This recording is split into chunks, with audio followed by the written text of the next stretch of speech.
Hello, friends. Very good morning. Happy Thursday to all of you. So, let's begin today's editorial. Before that, మన customary announcements ఏమున్నాయో ఒక్కసారి check చేసేద్దాం. తర్వాత మళ్ళీ ముందుకు వెళ్దాం. సో మల్టిపుల్ అనౌన్స్మెంట్స్ ఉన్నాయండి ఈరోజు. సో ఒక్కొక్కటి వినండి. 6th నవంబర్ రోజు మన ఇన్స్టిట్యూట్ ఇన్ శ్రీకాకుళం రీఓపెన్ అవుతుంది. ఎవరైనా ఫిజికల్గా ఆఫ్లైన్ ఇన్స్టిట్యూట్లో వచ్చి జాయిన్ అవ్వాలి అనుకుంటే 6th నవంబర్ రోజు రీఓపెన్ అవుతుంది. You can come and join. Number note చేసుకోండి, 9241262391. అండ్ ఈ శ్రీకాకుళం ఇన్స్టిట్యూట్లో మనం ఆఫర్ చేసే courses bank, SSC and RRB. We are not offering civils there. Civils is offered only online. So 6th November is the date. We are going to reopen our institute in Srikakulam. So ఫిజికల్గా ఇన్స్టిట్యూట్లో join అయ్యి రావాలి, నేర్చుకోవాలి అనుకునే వాళ్ళకి అది. So bank, SSC, RRB combo course ఉంటుంది. 10,000 rupees fee, life time validity. ఇందులో you get online access complimentary. So offline plus online అనమాట, రెండు కాంబినేషన్ వస్తాయి. So predominantly offline, online videos అన్ని కూడా ఫ్రీ యాక్సెస్ ఇచ్చేస్తాను. So 10,000 lifetime validity. ఇది మన ఆఫ్లైన్ ఇన్స్టిట్యూట్ యొక్క రీఓపెనింగ్ సంబంధించిన ఇన్ఫర్మేషన్. కొత్త బ్యాచ్ 6th నవంబర్ రోజు స్టార్ట్ చేస్తున్నాం. That's about it. So second announcement వచ్చేసి మీకు 31st అక్టోబర్ లోపు ఎండ్ అయ్యే ఆఫర్స్ కొన్ని ఉన్నాయి. 31st అక్టోబర్ లోపు మీరు జాయిన్ అయితే you get UPSC infinity at 45,000కి మీకు మీకు యూపీఎస్ ఇన్ఫినిటీ వస్తుంది. అండ్ 9 into 5,000 9 ఇన్స్టాల్మెంట్స్లో పే చేసుకోవచ్చు. సో 5,000 కట్టి మీరు జాయిన్ అవ్వచ్చు. That's another beauty. And again 31st October ఇంకొక రెండు విషయాల్లో ఇంపార్టెంట్. ఎకానమీ ఫీజు 7,000 నుంచి 8,000 అయిపోతుంది. సిమిలర్గా కరెంట్ అఫైర్స్ ఫీజు 5,000 నుంచి 6,000 అవుతుంది. This is current affairs, this is Indian economy. So Indian economy join అవ్వాలనుకున్నా సరే, కరెంట్ అఫైర్ జాయిన్ అవ్వాలనుకున్నా సరే, you to join before 31st October. ఈ రెండు ఆల్రెడీ డిసైడెడ్, కంప్లీట్గా డిసైడ్ అయిపోయింది. ఇది ఏమన్నా నేను ఆలోచిస్తానేమో, కానీ ఈ రెండింటికి డెసిషన్ ఆల్రెడీ అయిపోయింది. సో కాబట్టి ఇండియన్ ఎకానమీ జాయిన్ అవ్వాలన్నా, కరెంట్ అఫైర్స్ కోర్స్ జాయిన్ అవ్వాలనుకున్నా సరే 6,000 జాయిన్ బిఫోర్ 31st అక్టోబర్. ఈ నెంబర్కి కాల్ చేస్తే జాయినింగ్ ప్రొసీజర్ ఏంటనేది మేడం చెప్తారు. So that's about all the courses and important dates. And another thing that I want to tell you, something that is very important, is about our course on English. ఇది ప్రతిరోజు మాట్లాడుతూనే ఉన్నాం, మళ్ళీ చెప్తున్నాం. So English course మనం అతి తక్కువ ఫీజుకి, కేవలం 2,000 రూపీస్ ఫీజుకి నేను అందిస్తున్నాను. ఇంగ్లీష్ కోర్స్లో మీకు grammar, complete grammar, Hindu paper నుంచి వొకాబులరీ ప్లస్ పాత క్వశ్చన్ పేపర్స్ నుంచి కాంప్రహెన్షన్, మూడింటిని కూడా మనం కవర్ చేస్తాం. బ్యాంక్ ఎగ్జామ్స్ ప్రిపేర్ అయ్యే వాళ్ళకి, ఎస్పెషల్లీ బ్యాంక్ ఎగ్జామ్ ప్రిపేర్ అయ్యే వాళ్ళకి ఎక్స్ట్రీమ్లీ యూస్ఫుల్. బ్యాంక్ వాళ్ళకి ప్రిలిమ్స్, మెయిన్స్ మొత్తం కవర్ అవుతుంది ఇంట్లో. ప్రిలిమ్స్ పేపర్స్, మెయిన్స్ పేపర్స్ అన్నీ చేయిస్తాను. ప్రతిరోజు మాక్ టెస్ట్లు ఉంటాయి, ప్రతిరోజు గ్రామర్ పైన, వొకాబులరీ పైన టెస్ట్లు ఉంటాయి. It's huge opportunity for bank aspirants. And same holds true for SSC, CGL aspirants and UPSC aspirants. UPSC ఆస్పిరెంట్స్కి ఈ ఇంగ్లీష్ పైన పట్టు రావడం వల్ల they will find it easy to read Hindu చదవడం అనేది వాళ్ళకి ఈజీ అవుతుంది. సో ఎడిటోరియల్స్ కోసం, న్యూస్ పేపర్ రీడింగ్ కోసం ఎవరిపైన ఆధారపడకుండా వాళ్ళంతా వాళ్ళే చదువుకునే ఎబిలిటీ బిల్డ్ అవుతుంది in a slow and steady manner. ఒకేసారికి రాదు. ఇలా జాయిన్ అయిపోయిన తర్వాత 10 రోజులు వచ్చేస్తుంది సార్ అంటే రాదు. It takes 3 months time, 2 to 3 months time పడుతుంది. కన్సిస్టెంట్గా నేను చెప్పింది ఫాలో అయితే వొకాబులరీ పైన పట్టు వస్తుంది. పట్టు వచ్చిన తర్వాత మీరు ఈజీగా న్యూస్ పేపర్ చదవగలుగుతారు. Only if you follow my suggestions consistently. Again you can call up this number and join this course. That's about it.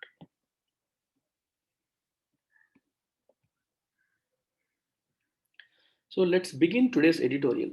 So editorial ఒకసారి బిగిన్ చేద్దాం. Two together. So India and యుఎస్కి సంబంధించి ఈ title తీసుకున్నారు. While strengthening its US ties, India must not let this interfere with the dispute with China. Okay, అమెరికాతో మనకున్న టైస్ అంటే relations, అంటే సంబంధాలు లేదా రిలేషన్స్ అంటాం. వీటిని స్ట్రెంథన్ చేసుకునే క్రమంలో బలం ఇంకొంచెం స్ట్రాంగ్ అయ్యేలా చేసుకునే క్రమంలో India must not let this interfere in the dispute with China. ఇండియాకి, చైనాకి మధ్యలో ఉన్న వివాదంలో అమెరికాకి మనకి ఉన్న రిలేషన్స్ అనేవి దూరకుండా చూసుకోవాలి. ఎందుకంటే అమెరికాతో నువ్వు ఫ్రెండ్‌షిప్ చెయ్యి. కానీ ఆ ఫ్రెండ్‌షిప్ అనేది చైనాకి, మనకి ఉన్న డిస్ప్యూట్ మధ్యలోకి రాకూడదు. అలా వచ్చిందంటే మన స్ట్రాటజిక్ అటానమీ మనం కోల్పోయినట్టు. ఎందుకంటే ఒక విషయంలో నిర్ణయాలు తీసుకునే అధికారం మనది. అది మనకి, చైనాకి సంబంధించిన విషయం మనమే తేల్చుకుంటాం. మూడో వ్యక్తి ఇంటర్ఫియరెన్స్ అనేది అనవసరం. అది ఇండియా యొక్క పాలిసీ. ఇప్పుడు ఇండియాకి, యూఎస్‌కి రిలేషన్ అనేది స్ట్రాంగ్ అవుతుంది కాబట్టి అమెరికా మధ్యలో దూరే అవకాశాలు, నేనొచ్చి సెటిల్ చేస్తాను, నేనొచ్చి మాట్లాడతాను మీ ఇద్దరితోని అని చెప్పి అంటుంది. But we should not let that happen అని ఈ సెంటెన్స్ చెప్తాం. The India and US foreign and defence ministers meet for the 2+2 mechanism just a week before the US elections is proof that bilateral ties between the two countries are on a firm footing. ఈ 2+2 mechanism అంటే ఏంటి తెలుసుకుందాం. The India and US foreign and defence ministers meet for the 2+2 mechanism. 2+2 mechanism అంటే అర్థం ఏంటంటే, ఒక 2 countries మధ్యలో, country 1 are country 2 తీసుకునేటప్పుడు 2 కంట్రీస్ మధ్యలో ఉన్న ఫారెన్ మినిస్టర్ మరియు డిఫెన్స్ మినిస్టర్, ఈ కంట్రీలో ఫారెన్ మినిస్టర్ మరియు defence minister, it could be between minister to minister or secretary to secretary. So secretary level కానీ, మినిస్టర్ టు మినిస్టర్ లెవెల్ కానీ కాన్ఫరెన్సెస్ జరగడం, హైయెస్ట్ లెవెల్ కాన్ఫరెన్సెస్ జరగడం. 2+2 అని ఎందుకన్నారు? ఒకటి ఫారెన్ మినిస్టర్ ఇన్వాల్వ్ అయింది, డిఫెన్స్ మినిస్టర్ ఇన్వాల్వ్ అయింది. Same అటువైపు కంట్రీలో కూడా ఫారెన్ మినిస్ట్రీ మరియు డిఫెన్స్ మినిస్ట్రీ. అలా ఆ బైలేటరల్ సమ్మిట్స్ జరిగితే, మీటింగ్ జరిగి, దాన్ని 2+2 మెకానిజం అంటాం. ఇండియా ప్రస్తుతానికి యూఎస్‌తో, జపాన్‌తో, ఈ 2 కంట్రీస్‌తో మినిస్టర్ టు మినిస్టర్, మినిస్టీరియల్ లెవెల్‌లో కాన్ఫరెన్స్‌లు నడిపిస్తోంది 2+2 మెకానిజంలో. ఆస్ట్రేలియాతో వచ్చేసరికి, ఇండియా ఆస్ట్రేలియాతో కూడా ఇలాంటివి జరుగుతున్నాయి. ఆస్ట్రేలియాతో secretary to secretary, so secretary లెవెల్‌లో జరుగుతున్నాయి. సో ఇండియాకి 3 కంట్రీస్‌తో 2+2 మెకానిజం ప్రకారం మీటింగ్స్ జరుగుతున్నాయి ప్రస్తుతం. ఒకటి US and Japan and Australia. US and జపాన్‌తో minister to minister level, India ఆస్ట్రేలియాకి సెక్రటరీ టు సెక్రటరీ లెవెల్ అనేది జరుగుతుంది. సో ఇది 2+2 మెకానిజం అంటే మీనింగ్. ఫారిన్ మినిస్ట్రీ మరియు డిఫెన్స్ మినిస్టర్స్ ఇద్దరు కలిపి వాళ్ళ కౌంటర్ పార్ట్స్, అటువైపు దేశంలో ఉన్న ఫారిన్ మినిస్టర్ మరియు డిఫెన్స్ మినిస్టర్తో కూర్చొని మాట్లాడి ఒప్పందాలు సైన్ చేసుకోవడం అన్నమాట. అది కూడా ఎప్పుడు జరిగాయి? Just week before the US elections. November 3 US elections జరగబోతున్నాయి. దానికి వారం ముందు ఈ మీటింగ్ జరిగింది. Is a proof that bilateral ties between the 2 countries are అనే ఫార్మ్ ఫుటింగ్. జనరల్‌గా ఎలక్షన్స్ ముందు ఇట్లాంటి మీటింగ్స్ పెట్టుకోరు కదా! ఎలక్షన్స్ అయ్యాక చూసుకుందాం అనుకుంటారు. కానీ 2 కంట్రీస్ కూడా డిటర్మైన్డ్‌గా ఉన్నాయి. ఖచ్చితంగా మనం దీన్ని ముందుకు తీసుకెళ్ళాలి. రిలేషన్స్ అనేవి స్ట్రాంగ్‌గా ఉండాలి. ఎవరు ప్రెసిడెంట్ అయినా పర్వాలేదు. జో బైడెన్ కావచ్చు, ట్రంప్ మళ్ళీ రీఎలెక్ట్ కావచ్చు. కానీ ఈ ఒప్పందం అనేది ఉండాలి అని చెప్పి తీసుకుంది. ఎందుకంటే ఎలక్షన్స్ అయిన తర్వాత వాయిదా వేశారనుకోండి, స్టార్టింగ్‌లో అంతా వాళ్ళు ఇంకా మినిస్టర్ సెటప్, సెక్రటరీస్ మొత్తం మారిపోతుంది కొత్త ప్రభుత్వం వచ్చిందంటే. సో చాలా టైం పట్టేస్తుంది. ఇలాంటివన్నీ కూడా పక్కకెళ్ళిపోతాయి. అందుకని ముందే చేశారు. సో స్ట్రాంగ్‌గా ఇది చేయాలనే దృఢ నిశ్చయం అటు వాళ్ళకి, ఇటు మనకి ఇద్దరికీ ఉంది అనే విషయం దీన్ని బట్టి తెలుస్తుంది. ఆన్ ఎ ఫర్మ్ ఫుటింగ్ అంటే స్ట్రాంగ్ ఫౌండేషన్ పైన రిలేషన్స్ ఉన్నాయి రెండింటికి మధ్యలో అని చెప్పడానికి ఇదొక ప్రూఫ్ లాగా మనకి కనిపిస్తోంది. Ostensibly, the purpose was to conduct an annual review of ties and to wrap up the basic exchange and cooperation agreement, BECA, for geospatial cooperation, the last of the 3 enabling agreements which will facilitate easier interoperability between the Indian and American defense forces. Ostensibly అంటే apparently. Apparently అంటే మనకి కనిపిస్తున్న విధంగా. If some apparent అంటే అర్థం ఏంటి? What is scene, మనకు బయటికి కనిపించేది. బయటికి కనిపిస్తున్న దాని ప్రకారం exact reason nobody knows. Only defence మినిస్టర్స్‌కి, ఫారెన్ సెక్రటరీస్‌కి మాత్రమే కరెక్ట్‌గా ఎందుకు ఇది జరుగుతుందని తెలుస్తుంది. ఎందుకు మీటింగ్స్ చేస్తున్నారని తెలుస్తుంది. కానీ based on the data available, based on what is seen from outside perspective, media పర్స్పెక్టివ్‌లో చూసే దాని ప్రకారం, ఇక్కడ ఆస్టెన్సిబుల్ అంటే అర్థం ఏంటి? అపరెంట్‌లీ అంటే యాజ్ ఈజ్ సీన్, చూసిన దాని ప్రకారం, చూస్తున్న దాని ప్రకారం, ద పర్పస్ ఈ మీటింగ్స్ యొక్క పర్పస్ ఏంటి? Was to conduct an annual review of ties. అంటే టైస్ అంటే సంబంధాలు. ఇండియా, యూఎస్‌కి మధ్యలో ఉన్న సంబంధాలు ఎలా ఉన్నాయి? ఇంతకుముందు ఎలా ఉండేవి? ఇప్పుడు బెటర్‌గా ఉన్నాయా? లేదా? దాన్ని రివ్యూ చేసుకోవడం అనేది పర్పస్. మరియు to wrap up BECA, basic exchange and cooperation agreement for geospatial cooperation. Geospatial cooperation కోసం అంటే, జియో అంటే మనకి నేలపైన, స్పేషియల్ అంటే స్పేస్. ఈ రెండిటికి సంబంధించిన కోఆపరేషన్ సంబంధించిన బెకా అగ్రిమెంట్ని ర్యాపప్ చేయడానికి, రైట్? ఈ అగ్రిమెంట్ ఏంటి? The last of the 3 enabling agreements. 3 agreements అనుకున్నారు. ఆ మూడింట్లో ఇది లాస్ట్‌ది. Which will facilitate easier interoperability between the Indian and American defence forces. ఇండియాకి మరియు అమెరికాకు ఉన్న డిఫెన్స్ ఫోర్సెస్ మధ్యలో ఇంటర్‌ఆపరబిలిటీ అంటే అర్థం ఏంటంటే, ఎలా చెప్పాలి? ఇప్పుడు మన ఇంట్లో ఇటువైపు వాళ్ళు, అటువైపు వాళ్ళు ఇద్దరి దగ్గర ఒకే టైప్ సిస్టమ్ ఉందనుకోండి. It is easy to communicate. మీకు బెస్ట్ ఎగ్జాంపుల్ చెప్తాను ఇంటర్‌ఆపరబిలిటీ అంటే. ఇప్పుడు ఇద్దరు ఫ్రెండ్స్ ఉన్నారు. ఈ ఫ్రెండ్ మొబైల్‌లో వాట్సాప్ ఉంది. ఈ ఫ్రెండ్ మొబైల్‌లో టెలిగ్రామ్ ఉంది. వీళ్ళిద్దరూ ఒకళ్ళతో ఒకళ్ళు మాట్లాడుకోవాలంటే ఎలా మాట్లాడుకుంటారు? ఇతని దగ్గరేమో వాట్సాప్ లేదు. ఇతని దగ్గరేమో టెలిగ్రామ్ లేదు. సో, ఎలా మాట్లాడుకుంటారు? మాట్లాడుకోలేరు. So, communication is not possible because they are following 2 different systems. He has Telegram for communication. He has WhatsApp for communication. Interoperability not possible. ఇప్పుడు ఇతను కూడా వాట్సాప్ ఇన్‌స్టాల్ చేసుకున్నాడు అనుకోండి. Then they can communicate. లేదా ఇతను కూడా టెలిగ్రామ్ ఇన్‌స్టాల్ చేసుకున్నాడు అనుకోండి. Then they can communicate. That is how interoperability comes into picture. అంటే 2 వైపులా ఒకే టైప్ సిస్టమ్, కమ్యూనికేషన్ సిస్టమ్ ఉన్నప్పుడు, ఒకే రకమైన వస్తువులు వాడుతున్నప్పుడు it is easy to communicate. It is easy to establish communication. అందుకని ఈ పదం అనేది వాడుతున్నారనమాట. అయితే ఇక్కడ మీకు చెప్పాల్సింది ఏంటంటే, చూడండి, నేను బెకా గురించి చెప్పకుండా వెళ్ళిపోతున్నాను అనుకోవద్దు, చెప్తాను. 3 ఎనేబులింగ్ అగ్రీమెంట్స్ అన్నారు. అసలు ఈ 3 అగ్రీమెంట్స్ ఏంటి? వీటి కథ ఏంటని కూడా ఇప్పుడు మీకు చెప్తాను. So, pay full attention here.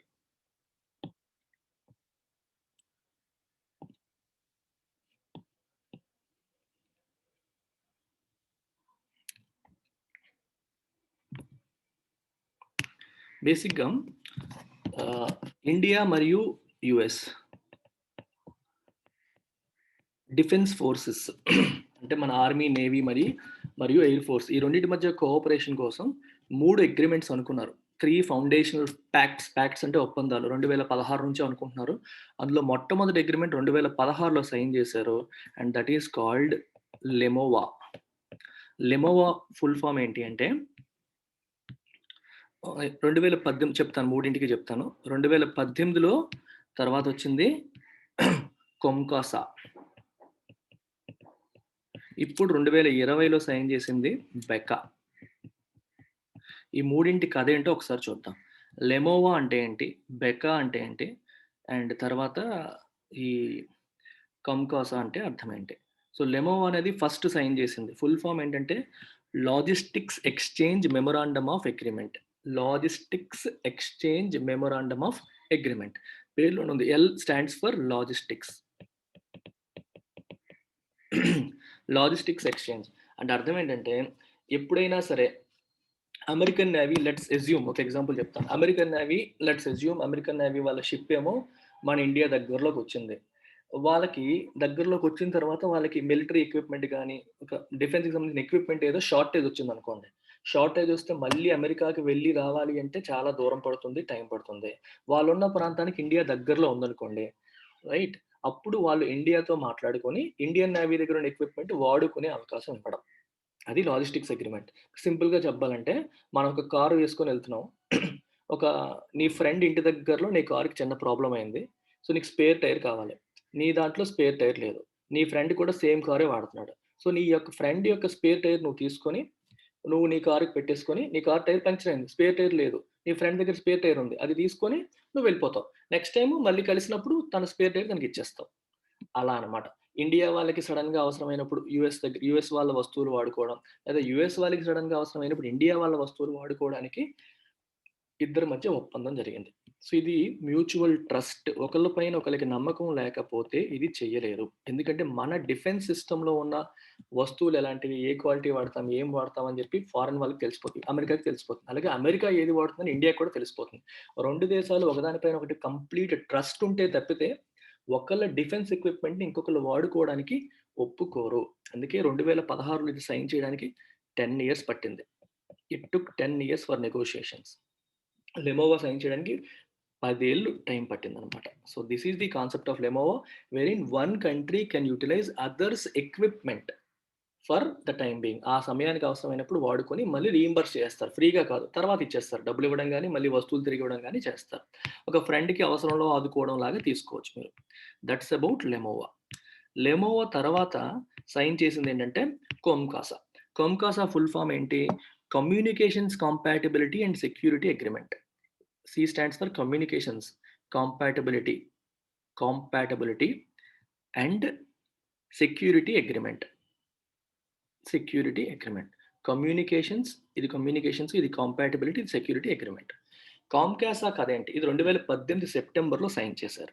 So దీని యొక్క పర్పస్ ఏంటంటే కమ్యూనికేషన్స్ ఎక్విప్మెంట్ అమెరికా వాళ్ళు మనకి యుఎస్ విల్ ప్రొవైడ్ టు ఇండియాకి ఎలాగో టెక్నాలజీలో కొంచెం వెనకబడి ఉన్నాం. సో ఎన్క్రిప్టెడ్ కమ్యూనికేషన్స్ ఎక్విప్మెంట్ అనేది ఇండియాకి ప్రొవైడ్ చేస్తుంది. దీనివల్ల ఏమవుతుందంటే ఇండియా మరియు యుఎస్ మిలిటరీ యుఎస్ మిలిటరీ వాళ్ళు ఒకరితో ఒకరు సెక్యూర్ నెట్వర్క్లో మాట్లాడుకోగలుగుతారు. అర్థమైందా? ఇప్పుడు ఇండియన్ మిలిటరీ ఆఫీసర్, మన ఇండియన్ ఆర్మీ చీఫ్ కానీ లేదా సిడిఎస్ కానీ, chief of defence services Bipin Rawat కానీ యుఎస్ కౌంటర్ పార్ట్తో మాట్లాడాలి అనుకోండి, నార్మల్ టెలిఫోన్ లైన్లో మాట్లాడినా లేకపోతే వేరే వాటిలో మాట్లాడినా ఎవరన్నా చైనా వాళ్ళు కానీ రష్యా వాళ్ళు కానీ దాన్ని ఇంటర్సెప్ట్ చేసే అవకాశం ఉంటుంది, ఏం మాట్లాడుతున్నారో తెలుసుకునే ప్రయత్నం చేసే అవకాశం ఉంటుంది. అలా కాకుండా వీళ్ళు సెక్యూర్ నెట్వర్క్లో ఎన్క్రిప్టెడ్ కమ్యూనికేషన్ ఎక్విప్మెంట్ ద్వారా వాళ్ళకి మాత్రమే తెలిసినట్టుగా వాళ్ళు మాట్లాడుకున్నారు అనుకోండి, సో సెక్యూర్గా మాట్లాడుకోవడం అవుతుంది, ఈ కన్వర్జేషన్స్ బయట వాళ్ళకి వెళ్లకుండా ఉంటుంది. So this establishes interoperability. ఇందాకే చెప్పాను ఈ పదం, ఇంటర్ఆపరబిలిటీ అంటే చెప్పాను కదా, వాట్సాప్ టు వాట్సాప్, వాళ్ళ దగ్గర ఏ సాఫ్ట్వేర్ ఉందో ఇప్పుడు మన వాళ్ళకి అదే సాఫ్ట్వేర్ ఇచ్చారు, సో అదే సిస్టమ్ ఇచ్చారు. సో ఇద్దరు ఒకే సిస్టంలో మాట్లాడతారు కాబట్టి they can communicate with each other. ఈ సిస్టమ్ బయట వాళ్ళకి తెలియదు కాబట్టి అది సీక్రెట్గా ఉంటుంది. So this establishes interoperability between Indian and US military or navy or air force officers. అది కమ్కాసా యొక్క పర్పస్. అర్థమైందని అనుకుంటున్నాను. సో వాట్సాప్ లాగా చెప్పాను ఇందాక చూడండి, ఆ రకంగా అనమాట. మూడవది బెకా. 2020లో మనకి తీసుకొచ్చింది ఏంటి, బెకా ఫుల్ ఫామ్ ఏంటి, basic exchange and cooperation agreement. Basic exchange and cooperation agreement ఇదేంటంటే జియోస్పేషియల్. ఇప్పుడు ఇండియాకి చైనాకి మధ్యలో ఇది BECA is very important as far as India China relations are concern agreement. ఎందుకంటే ఇండియాకి చైనాకి మధ్యలో లదాఖ్ దగ్గరలో మనకి టెన్షన్స్ ఉన్నాయి. ఈ టెన్షన్స్ ఉండేటప్పుడు ఈ టెరైన్, మీరు మంచు కొండలు కదా అవన్నీ కూడా, ఎవరు ఏ సందులోంచి వస్తున్నారో మనకి తెలియదు. అండ్ ఇండియా దగ్గర ఉన్న జిపిఎస్ సిస్టమ్స్ ఏవైతే ఉన్నాయో అవి అంత యాక్యురేట్గా ఎవరు ఎక్కడి నుంచి వస్తున్నారని చెప్పి ఇమేజెస్ ఇవ్వలేకపోతున్నాయి. మన దగ్గర ఉన్న సిస్టమ్స్ అంత అడ్వాన్స్డ్ కాదు. అమెరికా వాళ్ళ దగ్గర ఉన్న జియోస్పేషియల్ సిస్టమ్స్ ఏవైతే ఉన్నాయో ఇట్స్ లైక్ జిపిఎస్ అండి.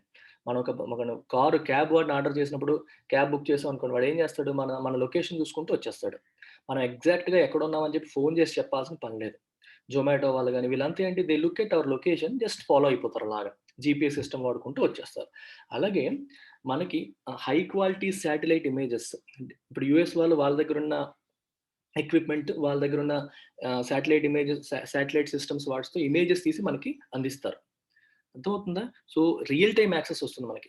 అమెరికన్ జియోస్పేషియల్ ఇంటెలిజెన్స్ కి మనకి రియల్ టైమ్ యాక్సెస్ లభిస్తుంది ఈ అగ్రిమెంట్ ద్వారా.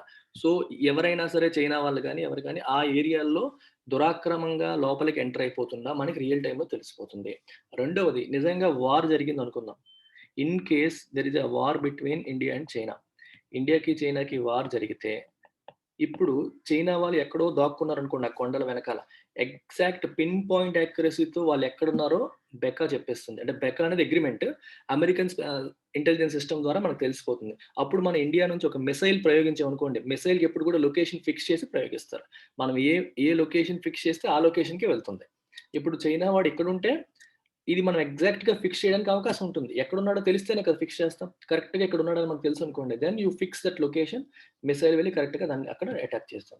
ఈ ఇన్ఫర్మేషన్ సరిలేదనుకోండి, మీకు మిసైల్ వేస్ట్ అయిపోతుంది, వాడు ఎక్కడో ఉంటాడు, మనం ఇంకో దగ్గర దాన్ని మిసైల్ అనేది అనవసరంగా వేస్ట్ అవుతుంది.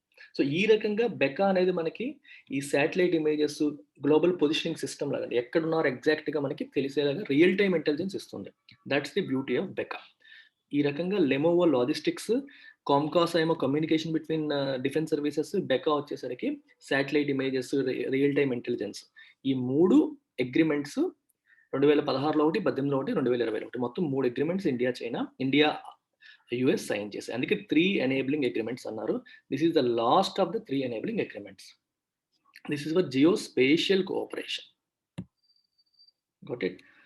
Which will facilitate easier interoperability చెప్పాను ఇప్పుడే between the Indian and American defence forces. Other agreements ఇవి కాకుండా ఇంకొన్ని సైన్ చేశారు. Signed or reviewed included those in the areas of health, COVID-19 cooperation, building strategic petroleum reserves in the US, renewable energy, space, cyberspace, counterterrorism, counter narcotics. ఈ ఏరియాస్లో కూడా agreements అనేవి sign చేయడం జరిగింది. టెర్రరిజం వ్యతిరేకంగా, నార్కోటిక్స్ వ్యతిరేకంగా, space, cyber space ఇవన్నీ చూసుకోండి ఒకసారి. ఇన్ ద జాయింట్ స్టేట్మెంట్ ఇదే ఇష్యూడ్ మీటింగ్ అయిన తర్వాత ఇండియా మరియు US secretaries in fact ministers joint statement issue చేశారు. The ministers also called on Pakistan to take immediate, sustained and irreversible action against cross-border terror groups on its soil and to bring to justice the perpetrators of 2008 Mumbai attacks, 2016 Uri and Pathankot strikes. Okay, వాళ్ళు issue చేసిన joint స్టేట్మెంట్లో ఏం చెప్పారు? పాకిస్తాన్కి ఇద్దరు request చేశారు. Request చేయడం అంటే ఒక రకంగా పిలుపునిచ్చారు. Called on Pakistan to take immediate, sustained and irreversible action. ఇమీడియట్గా యాక్షన్ తీసుకోవాలి, అది కూడా సస్టైన్డ్ యాక్షన్ తీసుకోవాలి. యాక్షన్ అనేది సస్టైన్ అవ్వాలి. ఒక రోజు మనం అడిగాం కదా ఇవాళ చేసి రేపు మళ్ళీ మానేసేలాగా ఉండకూడదు. అండ్ ఇర్రివర్సిబుల్, మళ్ళీ యాక్షన్ తీసుకొని మళ్ళీ వెనక్కి తీసుకునేలా కాకూడదు. ఎవరి పట్ల? Cross border terror groups. Okay, టెర్రరిజంని ప్రోత్సహిస్తున్న గ్రూప్స్ ఏవైతే ఉన్నాయో బార్డర్ దగ్గర వాళ్ళ పట్ల యాక్షన్ తీసుకోవాలి. That should be irreversible and sustainable and immediate on it soil. తన ప్రాంతంలో ఉంటూ క్రాస్ బోర్డర్ టెర్రరిజంని ప్రోత్సహిస్తున్న ఈ గ్రూప్స్ పైన యాక్షన్ తీసుకోవాలి. And to bring to justice the perpetrators of the 2008 Mumbai attacks. 2008 Mumbai attacks ఎవరైతే చేశారో, పర్పెట్రేటర్ అంటే ఎవరైతే క్రైమ్ చేశారో వాళ్ళని పర్పెట్రేటర్స్ అంటారు. దోస్ హూ కమిట్ క్రైమ్, నేరం చేసిన వాళ్ళని పర్పెట్రేటర్స్ అంటారు. అండ్ 2016 ఊరి అండ్ పఠాన్కోట్ స్ట్రైక్స్, వీటికి ఎవరైతే పాల్పడ్డారో వాళ్ళందరినీ కూడా బ్రింగ్ దెమ్ టు జస్టిస్ అంటే వాళ్ళకి శిక్ష పడేలా చెయ్యాలి, రైట్ అని ఒక జాయింట్ స్టేట్మెంట్ ఇష్యూ చేశారు. However, the timing and the tenor of the American pronouncements prior to the visit made it clear that the larger import of the visit for the Trump administration was about dealing with China. అయితే ఇక్కడ విషయం పాకిస్తాన్ గురించి కాదు. The timing and tenor, ఏ టైంలో ఈ meeting జరిగింది, ఈ ప్రొనౌన్స్మెంట్స్ అంటే ఈ అనౌన్స్మెంట్స్ ఎప్పుడు జరిగాయి, prior to the visit. In fact ఈ విజిట్కి రావడానికి ముందే వాళ్ళు మాట్లాడుకున్నారు. Made it clear that the larger import అంటే ఇంపార్టెన్స్, ఎక్స్పోర్ట్ ఇంపోర్ట్ లాంటిది కాదు ఇది. Larger importance of the visit for the significance or importance ఎలాగైనా తీసుకోవచ్చు. వాళ్ళకి ఈ విజిట్ యొక్క ప్రైమ్ పర్పస్ ఏంటి? Was about dealing with China. చైనాతో డీల్ చేయడం వాళ్ళకి ప్రైమ్ పర్పస్. ఎందుకంటే చైనా అమెరికా కూడా ఒక కొరకరాని కొయ్యలా మారిపోయింది. ఇప్పుడు చెప్పాలంటే అమెరికాని చైనా దాటేస్తుంది కూడా, వరల్డ్స్ లార్జెస్ట్ ఎకానమీ లాగా. గత కొన్ని సంవత్సరాలుగా అమెరికా యొక్క సూపర్ పవర్ని చైనా చెక్ పెడుతూ వస్తుంది. చైనా అమెరికాని మించిపోయేలా కనిపిస్తోంది. అండ్ అమెరికాకి చైనాకి మధ్యలో గత 2 సంవత్సరాలుగా ట్రేడ్ వార్ నడుస్తుంది. 2017-18 ప్రాంతం నుంచి అమెరికా వస్తువులపైన చైనా, చైనా వస్తువులపైన అమెరికా టారిఫ్స్ విధించుకుంటూ వస్తున్నాయి. సో ఇద్దరి మధ్య ఈ ఆధిపత్య పోరు అనేది మొదలైంది. 1990s వరకు కూడా అమెరికాకి యుఎస్ఎస్ఆర్కి ఉండేది, రైట్? యుఎస్ఎస్ఆర్కి అమెరికాకి మధ్యలో కోల్డ్ వార్ ఉండేది. 1990లో యుఎస్ఎస్ఆర్ విచ్ఛిన్నం అయిపోయిన తర్వాత, రష్యాగా ఏర్పడిన తర్వాత అది చిన్న కంట్రీ అయిపోయింది. కంపారిటివ్గా యుఎస్ఎస్ఆర్ అంటే ఇంకా ఎక్కువ కంట్రీస్తో కలిపి బలంగా ఉండేది. విడిపోయిన తర్వాత కొంచెం బలహీనం అయ్యి and America was the only super power in the world అయిపోయింది అనమాట. ఒక రకంగా అమెరికా ఒక్కటే ప్రపంచానికి పెద్దన్నలా శాసించింది. 1990s 2000s కంప్లీట్గా అమెరికాయే శాసించింది. 2010 తర్వాత నుంచి చైనా యొక్క రైజ్ చాలా స్ట్రాంగ్గా వచ్చి ఇప్పుడు చైనా అమెరికా యొక్క ఆధిపత్యాన్ని సవాల్ చేసే పరిస్థితికి వచ్చేసింది. సో దాని వల్ల అమెరికా చైనాని శత్రువుగా చూడటం మొదలుపెట్టింది. తను ఎవరైతే సవాల్ చేసేలా వస్తారో వాళ్ళ శత్రువులాగా అమెరికాకి కనిపిస్తారు. సో ఇప్పుడు చైనాకి చెక్ పెట్టాలి అంటే ఏం చేయాలని ఆలోచనతో అమెరికా ఉంది. ఈ మధ్యలోనే ఇండియాకి చైనాకి మధ్యలో ఎల్ఏసి దగ్గర టెన్షన్స్ మొదలయ్యాయి. సో శత్రువుకి శత్రువు మిత్రుడవుతారు కదా, ఆ రకంగా ఇప్పుడు అమెరికాకి చైనా నచ్చదు, చైనాకి ఇండియాకి పడదు. కాబట్టి ఇండియాని దగ్గర చేసుకుంటుంది. ఇండియా మామూలుగానే ఇండియాకి యూఎస్కి మంచి రిలేషన్సే ఉన్నాయి. సో ఈ సందర్భంలో ఇంకా కొంచెం చైనాని కెలకాలంటే ఇండియాకి మేము సపోర్ట్ చేస్తాం, మేము ఉన్నాం పక్కన, నువ్వేమి ఇండియాని చేయలేవు అనే మెసేజ్ చైనాకి పంపినట్టు ఉంటుంది. ఇండియాకి కూడా ఈ రకంగా సహాయం అందినట్టు కూడా ఉంటుంది. ఇది జరిగింది. లార్జర్ ఇంపోర్ట్ అంతా ఈ సిగ్నిఫికెన్స్ ఏంటి ఇదంతా చేయడానికి కారణం అంటే డీలింగ్ విత్ చైనాని డీల్ చేయడం, చైనాతో డీలింగే ప్రధాన ఉద్దేశం. In every interaction US secretary of state Mike Pompeo refer to the challenge from Beijing అంటే చైనా నుంచి వస్తున్న ఛాలెంజ్ ని రిఫర్ చేశారు. Of the need to build a counter coalition coalition అంటే కూటమి. ఒక చైనాకి వ్యతిరేకంగా ఒక కూటమిని మనం బిల్డ్ చేయాలి. దానికి ఎందుకు బిల్డ్ చేయాలని చెప్పి అవసరం గురించి ఆయన మాట్లాడారు. Coalition to the Chinese Communist Party and to further US Indo-Pacific policy in this regard. America యొక్క ఇండో-పసిఫిక్ పాలసీని ఈ విషయంలో ముందుకు తీసుకెళ్ళడానికి ఆయన మాట్లాడడం అనేది జరిగింది. ఇండో-పసిఫిక్ అంటే మీకు ఆస్ట్రేలియా నుంచి ఇండియా వరకు, అంటే మీకు western and central Pacific sea మరియు ఇండియన్ ఓషన్, ఈ ఏరియాలో ఆ సముద్రాలకు ఆనుకున్న కంట్రీస్ అన్ని కూడా ఇండో-పసిఫిక్ అంటాం. In India, he made a reference to the increasing aggression and destabilizing activities by China and mentioned Indian soldiers killed in the clashes with the PLA on LAC in June. ఇండియాలో ఆయన దేనికి refer చేశారు? ఎవరు? Mike Pompeo, secretary of state, అంటే ఒక రకంగా foreign minister లాగా అనమాట. సో ఆయన ఏమన్నాడు? Increasing aggression and destabilizing activities by China. చాలా అగ్రెసివ్గా బిహేవ్ చేస్తుంది చైనా, అంటే మనకి కయ్యానికి కాలు దూవుతున్నట్టుగా ప్రవర్తిస్తుంది. డీస్టెబిలైజింగ్, స్టెబిలిటీని దెబ్బతీసేలాగా, రెండింటి మధ్య ఉన్న రిలేషన్స్ స్టేబుల్గా ఉండేవి, దాన్ని దెబ్బతీసేలాగా దురాక్రమణకు పాల్గొనడం అనేది చేస్తుంది. And mentioned Indian soldiers killed in clashes with PLA on the LAC in June. జూన్లో LAC దగ్గర ఇండియన్ సోల్జర్స్ దీనివల్ల చాలా మంది చనిపోయారనే విషయం కూడా ఆయన మాట్లాడారు. He is taking the same message to his next stops. India నుంచి వెళ్ళిపోయిన వేరే ప్రాంతాల్లో కూడా ఆయన అదే మెసేజ్ క్యారీ అయింది. అంటే ఎక్కడికి వెళ్ళినా సరే చైనాని అటాక్ చేస్తున్నాడు ఆయన. ఇన్ కొలంబో అండ్ మాల్దీవ్స్ యొక్క రాజధాని Male. On Wednesday he is also visiting. Okay, Wednesday రోజు కొలంబో మరియు మాల్దీవ్స్ యొక్క రాజధాని మాల్లో ఆయన మాట్లాడారు. తర్వాత ఇండోనేషియా ఆయన విజిట్ చేస్తున్నాడు. Mister Pompeo raised the need to counter and provide alternatives to what he called China's bad deals, violations of sovereignty and lawlessness on land and sea. So China ఇప్పుడు టిబెట్తో డీల్ చేసే విధానం కానీ, తైవాన్తో deal చేసే విధానం కానీ, దాని చుట్టుపక్కల ఉన్న అన్ని బార్డర్ కంట్రీస్తోని చైనా గొడవలు ఉన్నాయి. So bad deals, violations of sovereignty and వివిధ దేశాల యొక్క సార్వభౌమాధికారాన్ని దెబ్బతీసేలాగా చైనా ప్రవర్తిస్తుంది.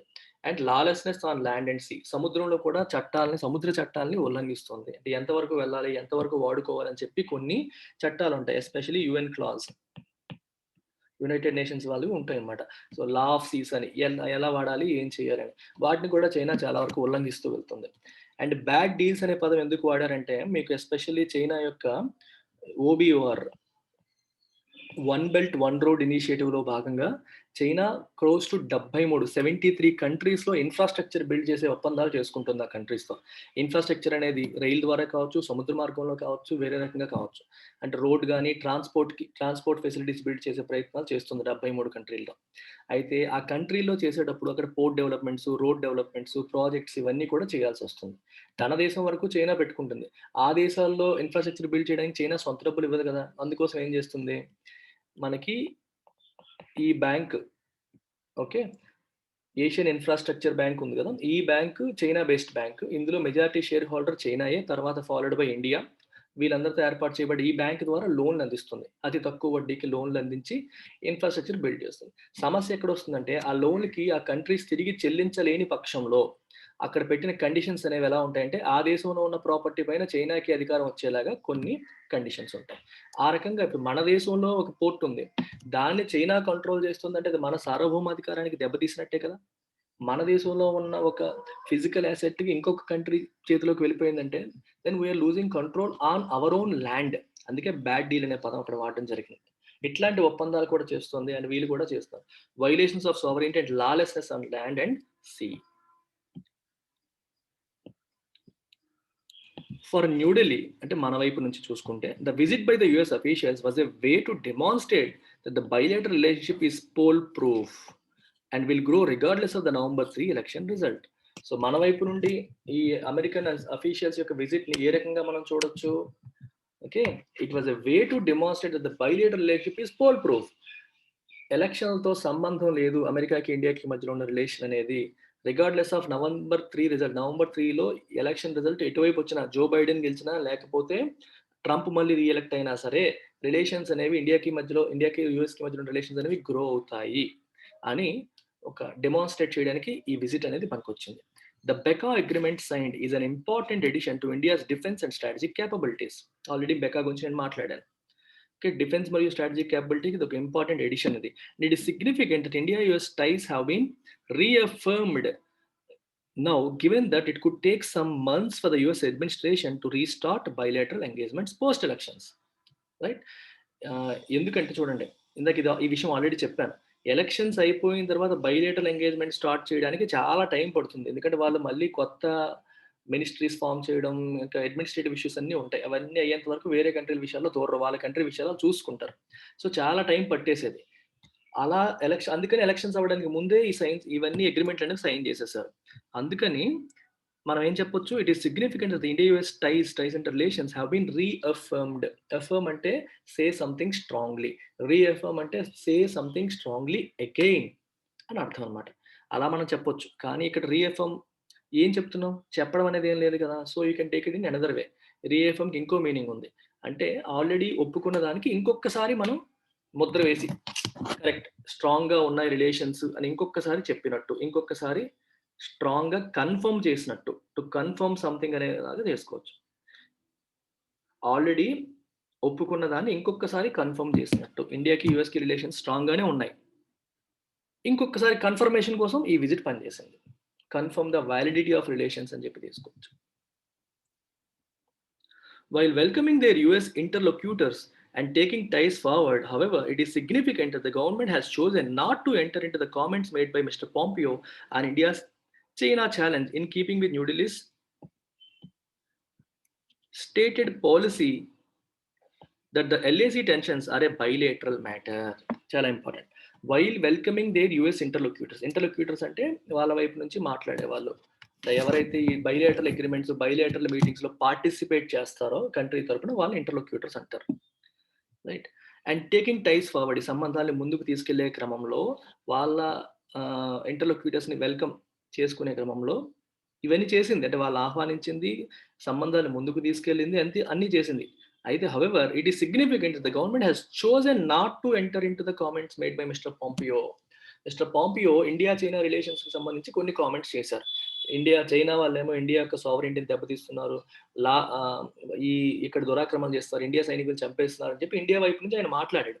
అయినప్పటికీ కూడా ఇండియన్ మినిస్ట్రీస్ టెంప్ట్ అవ్వలేదు. అవును, అమెరికా చెప్పింది కరెక్టే, అలా వెళ్ళలేదు. ఎందుకంటే India doesn't like others talking about our relations. India Pakistan కావచ్చు, ఇండియా చైనా కావచ్చు, అది బైలేటరల్ మ్యాటర్, మేమే చూసుకుంటాం అనుకునే ఐడియా మొదటి నుంచి ఉంది, పాలసీ మొదటి నుంచి ఉంది. అదే ఇక్కడ రాశారు. In keeping with new Delhi stated policy that the LAC tensions are bilateral matter. అవి ద్వైపాక్షిక విషయాలు, మాకు చైనాకి ఉండే విషయాలు మేము తేల్చుకుంటాము, వేరే వాళ్ళ ఇంటర్ఫియరెన్స్ అవసరం లేదనేది ఇండియా యొక్క పాలసీ. కానీ అమెరికా ప్రతిసారి మధ్యలో దూరుతుంది. ట్రంప్ కూడా రీసెంట్ గా అన్నారు, కావాలంటే నేను నెగోషియేటర్ గా ఉంటాను, ఇద్దరి మధ్యలో నేను ఇద్దరిని ప్రాబ్లం సాల్వ్ చేస్తాను అంటాడు. కానీ ఇండియా దానికి ఒప్పుకోదు. చైనా ఎలాగో ఒప్పుకోదు, కానీ ఇండియా ఒప్పుకుంటుందేమో అని ఆశిస్తారు వాళ్ళు. కానీ ఇండియా ఒప్పుకోదు, ఎందుకంటే అది మా విషయం, మేము తేల్చుకుంటాం. ప్రతి విషయంలో మీరు ఇంటర్ఫీర్ అయ్యే అవకాశం ఇస్తే మా అటానమీ తగ్గిపోతుంది, మనకున్న ఇండిపెండెన్స్ తగ్గిపోతుంది, అది కాంప్రమైజ్ అవ్వాల్సి వస్తుంది అనేది ఇండియా యొక్క పాలసీ, గవర్నమెంట్ పాలసీ అది. ఇన్ కీపింగ్ విత్ దట్ అంటే దాన్ని ఫాలో అవుతూ ఇండియా సైలెంట్ గా ఉంది. The conspicuous silence from External Affairs Minister S. Jaishankar in response to Mr. Pompeo's comments on China is also a sobering reminder that while India appreciates support from the US, it retains its strategic autonomy in dealing with threats and troubles with its biggest neighbor. అర్థమవుతుందా? Conspicuous of silence from external affairs minister. Conspicuous అనేది అసలు చాలా beautiful word. కాన్స్పిక్యూస్ని ఎలా వాడారంటే, మీకు example నిన్నటి ఎడిటోరియల్లో కూడా చెప్పాను. ఒక పెళ్లి జరుగుతుంది, పెళ్లి కూతురు వాళ్ళ అన్నయ్య ఏమో పెళ్లిలో కనిపించట్లేదు. We can say the brides absence of the bride's brother or sibling, okay, you can say he is conspicuous by his absence. అర్థమైందా? మనం ఎక్స్పెక్ట్ చేస్తాం తను ఉండాలని, కానీ ఉండడు, లేడు అనుకోండి, అప్పుడు హీ ఈస్ కాన్స్పిక్యూస్. అంటే పెళ్లికూతురు వాళ్ళ అన్నయ్యేడి, మామూలుగా ఎవరైతే కనిపించారో వాళ్ళ గురించి మనం మాట్లాడుకోం, కానీ కనిపించలేదు కాబట్టే మాట్లాడుకుంటున్నాం, ఎందుకంటే అతను ఉండాలని మనం ఎక్స్పెక్ట్ చేస్తాం కదా, కామన్ కదా అది, ఆ రకంగా.